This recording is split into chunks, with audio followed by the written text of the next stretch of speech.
সিদ্ধান্ত নিয়েছে বাংলাদেশ বিমান, যার সময়সূচি ঘোষণা করা হবে কয়েকদিন পর। এর মাধ্যমে প্রায় ৩,০০০ হজ যাত্রী যেতে পারলেও এখনো অনিশ্চিত প্রায় ৫,০০০ যাত্রীর হজ যাত্রা। এতে করে হজ যাত্রীদের ভোগান্তি বাড়ার আশঙ্কা করছেন সংশ্লিষ্টরা। প্রতি বছর চট্টগ্রাম থেকে বিপুল সংখ্যক ধর্মপ্রাণ মুসলমান হজ পালন করতে সৌদি আরব যান। এবারও চট্টগ্রাম থেকে প্রায় ৮,০০০ ব্যক্তি হজে যাওয়ার প্রস্তুতি নিয়েছেন। আর এসব হজ যাত্রীর যাতায়াতের জন্য চট্টগ্রাম থেকে ২০টি সরাসরি হজ ফ্লাইট পরিচালনার দাবি জানিয়ে আসছে হাব ও আটা। তবে এখন পর্যন্ত মাত্র ৬০টি হজ ফ্লাইট পরিচালনার সিদ্ধান্ত নিয়েছে বিমান, যার মাধ্যমে যেতে পারবে প্রায় ৩,০০০ যাত্রী। বাকি যাত্রীদের জেদ্দায় পৌঁছানোর সিদ্ধান্ত নেয় ৯টি শিডিউল ফ্লাইটের মাধ্যমে।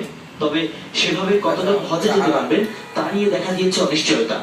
আমাদের ২০টা ফ্লাইটের দরকার, তো ২০টা ফ্লাইটের মধ্যে এই পর্যন্ত আমাদেরকে ৭টা ফ্লাইট হজ ফ্লাইট দেওয়ার জন্য অনঅফিসিয়ালি আমাদের চট্টগ্রাম ম্যানেজমেন্ট আমাদেরকে আশ্বস্ত করেছেন। এখনো আমরা ওই যে ৭টা ফ্লাইট দিয়েছে এগুলির কোনো নিশ্চয়তা আমরা এখনো কোথা থেকে দিবে ওইটা আমরা এখনো পাইনি। ওইটা জরুরি ভিত্তিতে আমাদেরকে জানিয়ে দেওয়া দরকার।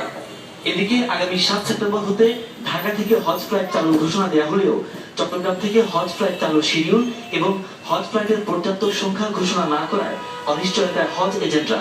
ওখানে হাজিরা যদি এখান থেকে টাকা ফ্লাইট যেতে পারতেছে না গাড়িতে, ওখানে টাকায় খরচ অনেক খরচ, হাজিরা কষ্ট পাই। তাদের ডিমান্ড একটা, সেটার থেকে যাওয়া, সেটার থেকে আবার যেটার থেকে সেটা মজা এটা।